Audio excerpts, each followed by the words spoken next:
ஆனா எனக்கு தெரியும், இந்த ஜபத்தை கேட்டுட்டு இருக்கிற நிறைய பேரு நீங்க யாரோ ஒருத்தரை சுட்டி காட்டிச்சுட்டே இருக்கீங்க. நான் கெட்டு போறதுக்கு அவன் தான் காரணம், நான் ஒண்ணும் இல்லாம போறதுக்கு அவன் தான் காரணம். ஆண்டவருடைய பிள்ளையே, இன்னைக்கு பட்சமாய் சொல்லுகிறேன், நீங்க அடுத்தவங்களை பார்த்து அவங்கதான் சொல்ற வரைக்கும் நீங்க இழந்து போகிற ஆசீர்வாதத்தை திரும்ப பெற்றுக்கொள்ள முடியவே முடியாது. என்கிட்ட கடந்த நாட்கள்ல சமீபத்துல ஒரு பையன் வந்தான். அவன் வந்து சொன்னான், அண்ணா நான் இன்னைக்கு ஒரு பெரிய குடிகாரனா இருக்கிறேன்.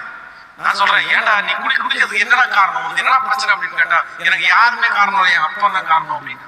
எங்க அப்பா தான் காரணம். நான் சொன்னேன், உங்க அப்பா யாரு, உங்க அப்பா என்ன பண்றாரு அப்படின்னு கேட்டேன்.